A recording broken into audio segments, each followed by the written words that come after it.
Public ఇంకో 2-3 వార్తలు మిగిలినాయి. వాటిని చెప్పుకునే దానికంటే ముందుగాల మా తాత మూతవారి ఏం చేస్తున్నాడో అరుచుకుందాం పాండ్రి. ఓ మూతవారి ఏం చేస్తున్నావే? ఎవడు చేసిన కర్మ వాడనుభవించక ఎప్పుడైనా తప్పదన్నా.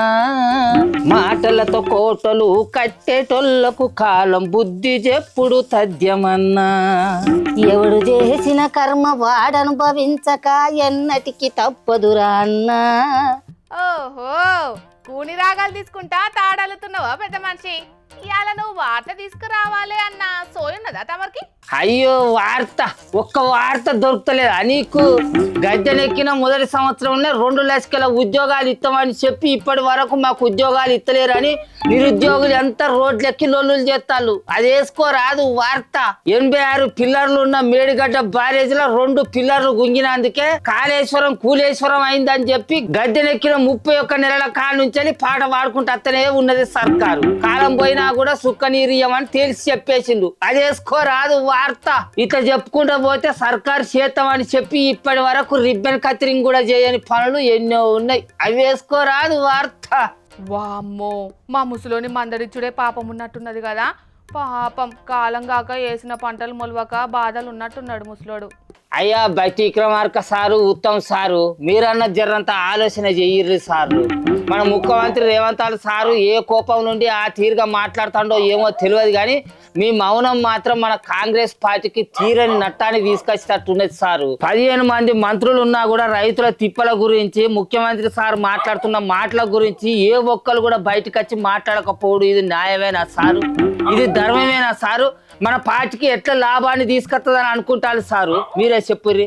అవును, మా తాత అన్నట్టు ఒక్కరిద్దరు లీడర్లు తప్ప కడమ లీడర్లు ఎవ్వరు కూడా కాళేశ్వరం నీళ్ళ గురించి గాని కాలం కాక రైతులు పడుతున్న తిప్పల గురించి గాని బయటకు వచ్చి వాళ్లకు ధైర్యం చెప్పింది లేదు, మాట్లాడింది లేదు. గుడిసె కప్పిద్దామని చూస్తాను రా. గుడిసె కప్పిస్తే కచ్చేటందుకు తాళి లేవు, అందుకే వరిగాడితోటి తాళ్ళు వెళ్తాను. అయితే కానీ ఏంద్రా చేతులు కప్పుకొనేమో కుస అని గిడ కూర్చున్నావు. ఇది 5-6 రోజులు బట్టి దగ్గు జ్వరం పడిసా. అయితే ఆయన ఒక 500 రూపాయలు బదులు చేయరాదే, దండం పెడతా. వారం రోజుల కాంచెలు జ్వరం వస్తాను అదిరా.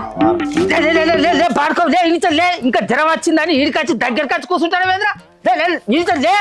జరుగు. అయ్యో, ఒకటే పారి గట్లాంటివేంది ముసలోడా? పాపం అన్న పానం మంచిగా లేదని నీ దగ్గరకు వస్తే ధైర్యం చెప్పాల్సింది పోయి కుక్క నెలగొట్టినట్టు ఎలగొడతావేందే? అయ్యో నీకు పాపం అనిపిస్తుందా? అమ్మలాడి వాడిని దూరం కొట్టకపోయేది ఉంటే నా బతుకు కుక్క బతుకు వచ్చేది ఎరికేనా? వాడికి వచ్చింది ఏం జ్వరమో ఏం దూరం జరుగు. ఇప్పటికే ఆంధ్రప్రదేశ్ రాష్ట్రంలో 10-15 మందికి కరోనా వచ్చిందట, ఎరికేనా? వాళ్ళకి వచ్చిందన్న ముచ్చట తెలియక వాళ్ళు ఎంతమందితో తిరిగిలో ఎంతమందికి కరోనా అంటించారో ఏం పాడో. వీడు కూడా గచ్చ దూరం జరుగు అట్లా జరుగు. ఈ రోగం పాడైపోను ఎవరిని నమ్మేటట్లేదు. అవును నిజమేనే తాత. జూన్ 26 తారీఖు నుంచి వెళ్ళి ఇప్పటి వరకు ఆంధ్రప్రదేశ్ రాష్ట్రంలో 13 మందికి కరోనా వచ్చిందటనే. వీళ్ళల్లో 4 జీవి పోయినట్లు ఆరోగ్య శాఖలు చెప్పిండ్లే తాత. అగ్గో ఇంటానావురా పాడుకావు. సరే ఇడికి వచ్చి ఏం చేస్తాను తాత నిగిలిస్తాండి ఈ మొగోడు. అరే 3-4 వద్దుల కానుంచాలి నీకు రోగం వస్తే నడితలే మలుచుకొని పంటే వచ్చిన రోగం తక్కువ అవుతుంది అనుకుంటారా? సిగ్గు చేయడం లేదు. దావకాడకు పోయి చూయించుకోవరా పాడుకావు. దావకాడ చూసుకుంటే పైసలు లేవు తాత. యాళ్ళకు పొక్కల పోసినందుకైతే ఉంటాయి ఆ పైసలు, దావకాడ కానికైతే పైసలు ఉంటాయి. తాత ఇయ్యవా అని 500 అని వస్తాడు మొగోడు ఇడికి. అయినా ప్రతి జ్వరం కరోనా కాదే తాత. అట్లని అది కరోనా అయినా భయపడొద్దు. చిన్న జ్వరం అయినా పెద్ద జ్వరం అయినా పానం జ్వరంతా కుసకుస ఉన్నదంటే ఎంబట దావకనకు పోవాలి, టెస్టులు చేయించుకోవాలి. ఇన్నవా ఇకరం తక్కువనా? నీకు 3-4 వద్దుల కాడ నుంచి దగ్గు పడిసం జ్వరం ఉన్నది అంటే అది ఖచ్చితంగా కర్రే ఉన్నట్టున్నది. నువ్వు వాడకట్టుకుండకు, అసలు ఊరే ఉండకు, ఇంత కూడా ఉండకు. ఊరవతలగా చేనులలో చిలకలలో ఎక్కడన్నా గురి చేసుకొని పండు ఇంటావా? ఇల్లు అందరూ రాగం చేద్దాం అనుకుంటారా? వారా చేదగ్గులోడా మా ఊరినంతా నిమ్మలంగా ఉండనియద్దు అనుకుంటారా? వారా చెక్కొని మొక్కపోడా ముసడా. నిన్న మొన్న వడ్ల మిల్లులకు పని పోయినా, అక్కడ దుమ్ము చాటి పరిచయం పట్టిందంటే కరోనా వచ్చింది అంటున్నావు నాకు. అవ్వో అది ఎక్కడికి పోతే అంటుకున్న పరిచయం నాకు తెలియదు కానీ నువ్వు అయితే ముందుగా దావకాడకు పోయి టెస్టులు చేయించుకొని ఏం లేదని తేలినాక నువ్వు ఊళ్ళో అడుగు పెట్టాలి. అప్పటిదాకా నువ్వు ముందుగా మూతికి బట్టగట్ట రూమాలు తీసి మూతికి తడ్డం పెట్టురా. అరే ఇంత పోరగాలు ఉన్నారని సోయి తక్కువ ఏదైనా సిగ్గు చేయడం లేనోడా? చిన్న పోరగాలను ఆగం చేద్దాం అనుకుంటా, ఊరినంతా ఆగం చేద్దాం అనుకుంటున్నావు. అవును, మా తాత చెప్పినట్టు చిన్న జ్వరమైనా పెద్ద జ్వరమైనా పడిసం పట్టినా దగ్గులేసినట్టు అనిపించినా మూతికి మాస్క్ పెట్టుడు మర్చిపోకుండ్రి.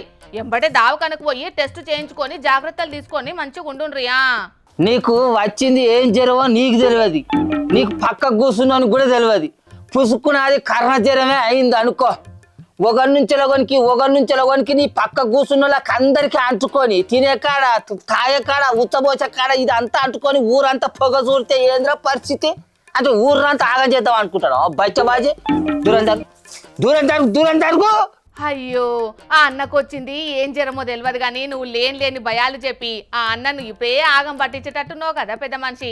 ఓ అన్న, అది ఏ జ్వరం అయితే ఏంది కానీ నువ్వు ముందుగా మూతికి బట్ట కట్టుకోవే. నువ్వు ఆయన దూరంగా ఉండు. బయటికి 500 రూపాయలు పట్టుకొని పోయి దాకాలో చూయించుకో. ఇంటానవా? మరి ఇంతకు కూడా పోకు, పోరగాళ్ళు ఉన్నారు. కొద్దిగా సిగ్గుచనం లేదురా. దూరం బా. మూతికి గుడ్డ పెట్టుకొని తీసుకో. ఇవి తీసుకొని పీకు ఇంత పీకు. కదా కొమ్మకం వాళ్ళకి అయితే అరే కర్ర పాడైపోను. మరి యాట వస్తుంది, మరి ఏ నుంచి వస్తుందో ఏం పోడో, మరి దానంతటా అదే వస్తుందో లేకపోతే ఈ దవాఖానాలో గిరాకీ కావాలి, ఈ మందులు ఎక్కువ అమ్ముడు పోవాలని ఎవడన్నా పట్టుకొచ్చే ఇడిచిపెట్టిపోతాడో అర్థమవుతలేదు. ఏం కరోనానో ఏందో పోన్రీ. జర్రి ఇప్పుడు అంత నిమ్మలమైందని అనుకుంటుంటే మళ్ళీ ఇప్పుడు కేసులు పెరుగుతున్నాయన్న ముచ్చట తెలిసి మళ్ళా ఆనాటి కరోనా రోజులను యాద్ చేసుకుంటున్నారటనోళ్ళ కొందరు జనాలు. మరిగో పబ్లిక్ ఒక పారే అనుభవం అయింది కాబట్టి కరోనా వస్తున్నదని ఆగం కాకుండ్రి. ఒకవేళ ఎవరికన్నా వచ్చినా బుగులు పడకుండా డాక్టర్లను కలిసి మంచి చికిత్స చేయించుకుంటా జాగ్రత్తలు తీసుకొని పైలంగా ఉండుండ్రి. అంతేగాని ఏదో గాలి కన్నేలు చెప్పే ముచ్చట్లను పట్టుకొని పారేషాన్ కాకుండ్రి, సరేనా?